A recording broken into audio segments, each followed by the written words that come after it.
All right, welcome everyone. We're Semblance of Sanity. I'm Caleb. I'm Jacob. And we're here for Legend of the Galactic Heroes, episode 45. All right. They've taken Fejon. They've taken Fejon, solidified their control over said space. Julian has gotten out of potential Imperial hands. He has done quite a bit for the Alliance embassy there. He has made his getaway with Henslow and the relative to Boris Konev. Indeed. Marinesk. Yes. And with his faithful bodyguard, Louis. So this is a squad. This is a good squad. Henslow is, we'll deal with him. But Julian's being a badass, being awesome. But Reinhardt has now stared towards Heinessen. He has the spatial, coordinates map stuff, so he can now invade the Alliance. The universe is within his grasp. And now enters the final stage of this Grandmaster plan of Ragnarok. Yeah, exactly. The end of everything. So, oh boy, the part that all these players have played thus far, it's going to come down to basically a final few decisions from some key players in the Alliance. And then Reinhardt. So, y'all, without further ado, let's get into this. All right, everyone, now be sure to go check out the reaction portion of the video in the description below, then come back here for the discussion.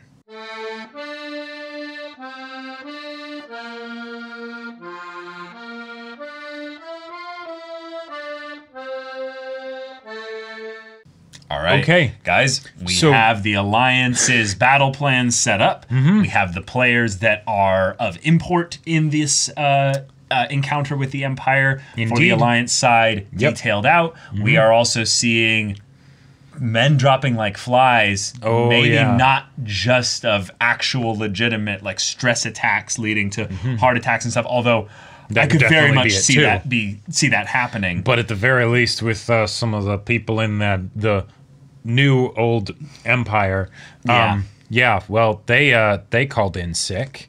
Merkatz is just, silent Trunit's badass. Gone. Trunit's gone. Like, oh, again? Really? I'm so surprising. Like, at this point, Trunit, it's like, why even come back? Like, well, I think that's the thing, is that he's going to come back. That's his quality. Like a cockroach. He will survive. You can wage full tactical nuclear war against him, and he will just he'll evolve survive. And right, exactly. Like a leech cockroach that he is. Use pesticide and he adapts. Apply generously. Okay.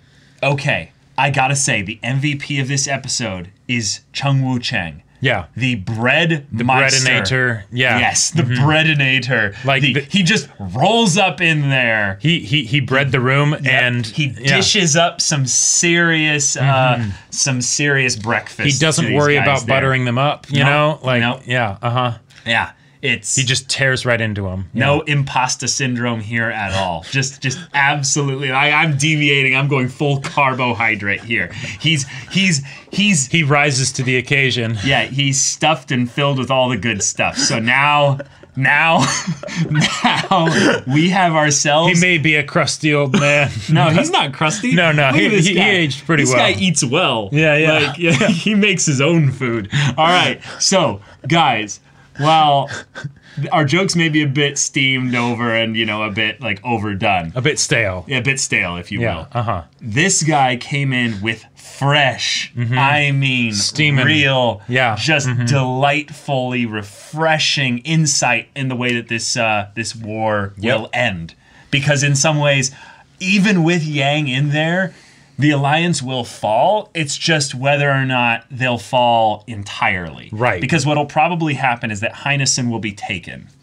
But Yang will make it a little bit more costly than they would have expected. And maybe they could, if they pull a miracle out of their asses, maybe they could negotiate for some terms of surrender or something. But even then, I could definitely see that that'd be at all right, we've already taken 80% of you. Sure, why not? Well, in some ways, if you can break the power structure of the government, they can use all the infrastructure that the Alliance has, which is quite quite intense, by the way, to be able to then disseminate out a cease and desist to all of the splintered military forces that would be just local on an individual planet here or there. And if someone that the people respected was put into a position of authority, like Yang, for instance, then, you know, I mean, hey, then the people could at least feel safe of, oh, okay, we were thoroughly thrashed, but there's someone that we trust watching out for us. And we're not going to face some kind of genocide or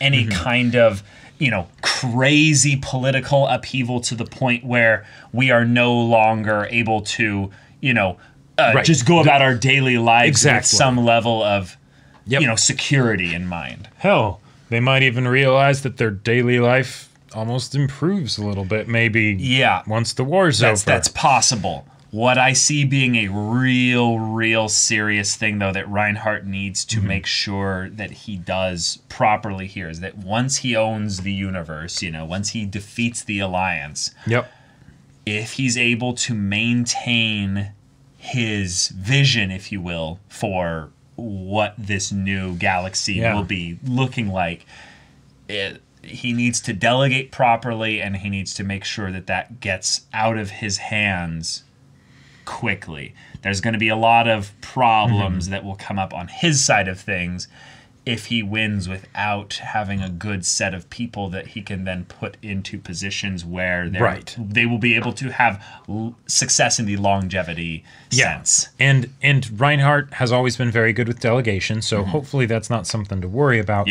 But Reinhardt is a conqueror. He's a, you know, he's a Alexander rising the star. Great. He's Alexander the Great. Exactly. And, you know, Alexander wept for there were no more worlds to conquer, you know. And that's basically on the morrow that could be the case. Right. You know. Benefits of a classical education. So what does Reinhardt do at that point? Retire? Go, you know, go back to his sister and make amends and, you know. Seriously. Like would who be knows? Incredible. Who knows? Maybe that would be that would be the better option. Like, you know what I would love? You know what I would love? Yang does so much. Bucock and all of them, they lose. They do their best. Heinesen falls. Yang basically takes what he can and flees to the Isolon fortress and finally repels Ruental.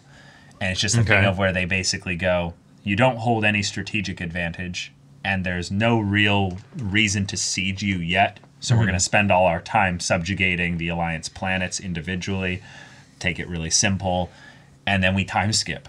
Like, I actually think that once the Alliance is beaten on that level, we time skip and it becomes a thing of where 5 years or something. Or, maybe it's just a year or two, but we time skip a little bit to see basically the results of what Julian could then birth up in Fejon. Yeah, because he'll grow up a little bit.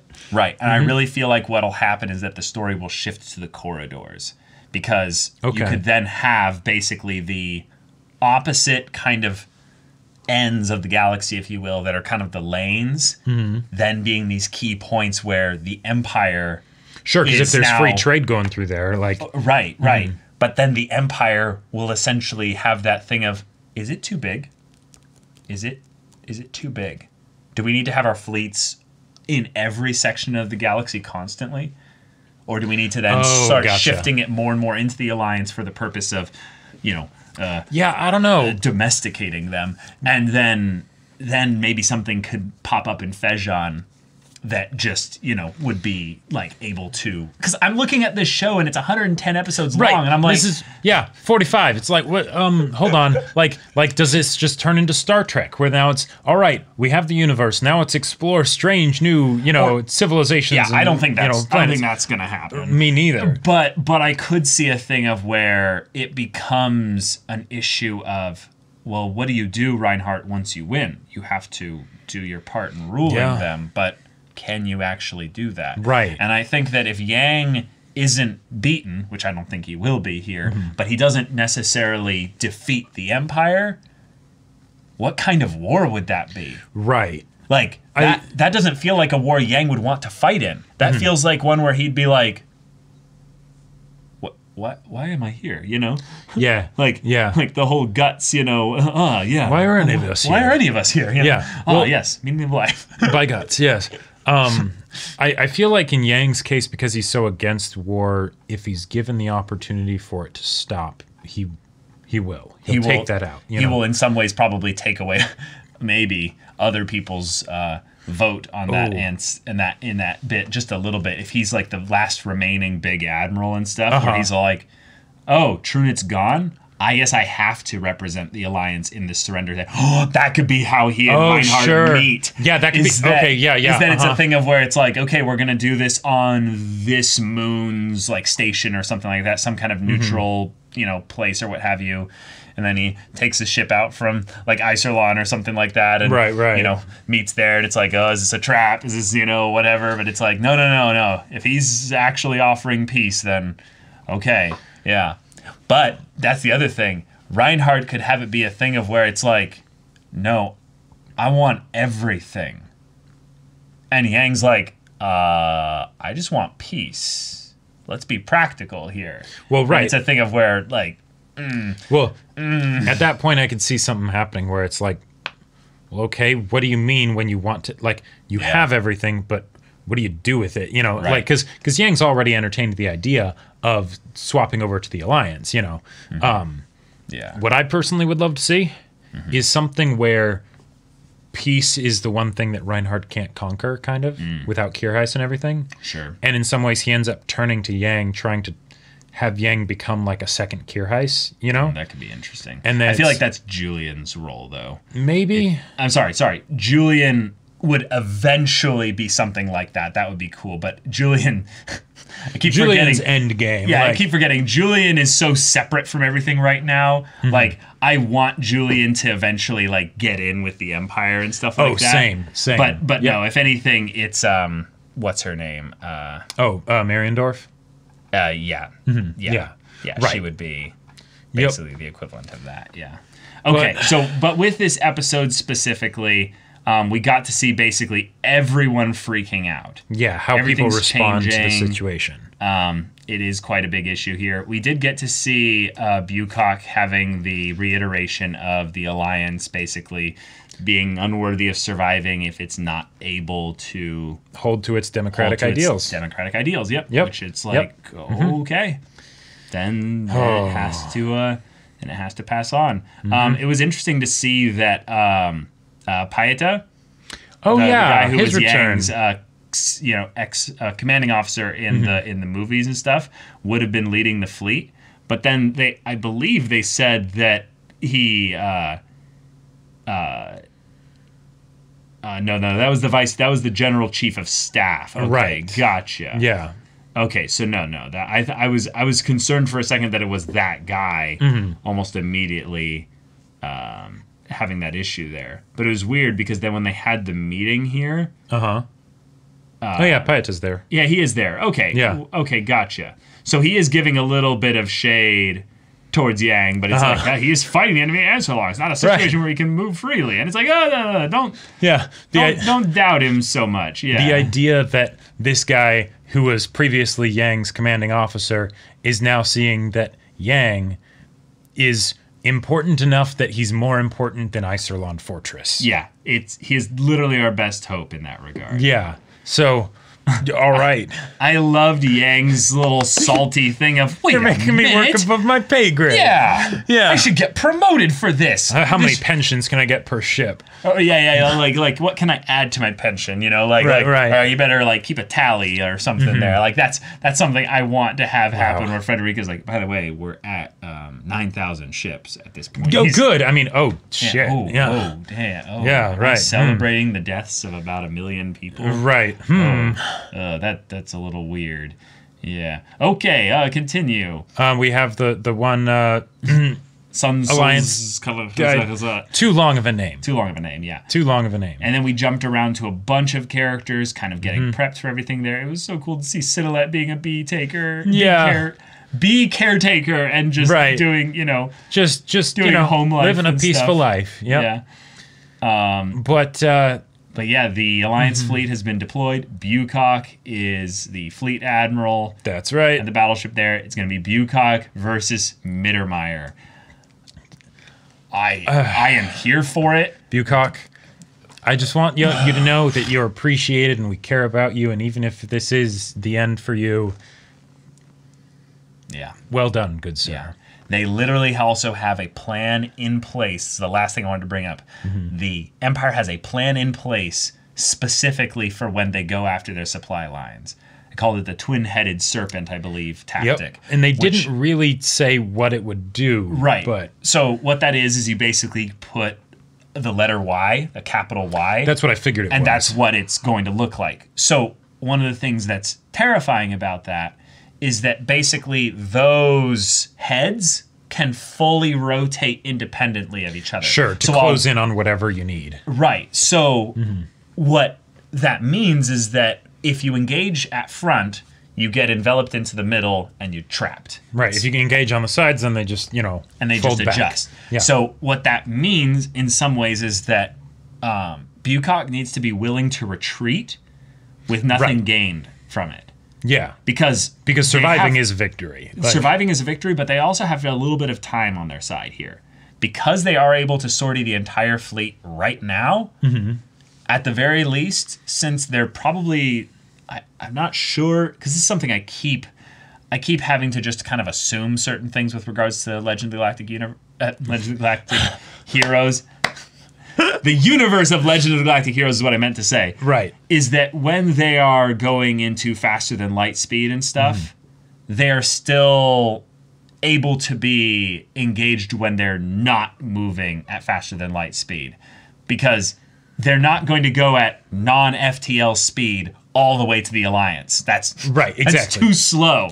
So that means on some level that they have to be leaving ships along the way for the supply lines, for fuel and things for like all that. the things that allow them to continue making FTL jumps. Right. Yes. On their way to the Alliance, which means, I would say theoretically, even though Mittermeier's whole point and why he's probably gotta go fast is that he is Mr. Gotta Go Fast. Right. And he's probably what I'm probably guessing is that he has figured out to a science how to go fast and be able to maintain that. Like to do it properly and have all the wheels be turning in the right rhythm so that way the whole supply issue and things like that don't cause trouble. Yeah, we saw that once he got the message that he needed to leave, within the hour of him leaving, his first ships were already leaving their dock. I'm pretty sure which is probably necessary in order to field, tens of thousands of ships. Definitely. You have to start leaving pretty quickly. Yeah, but it almost feels like it could be one of those things where it's like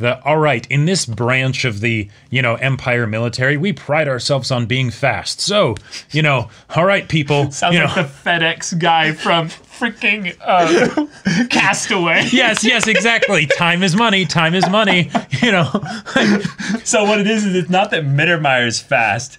It's that he's trained all his people and all of them. Right, exactly. Like, yeah, we go. Like, yeah. Sorry, we're memeing now, but this next set of episodes, that's coming up here for big battles and stuff, I can't wait to see this whole stage of battle go beyond single engagements.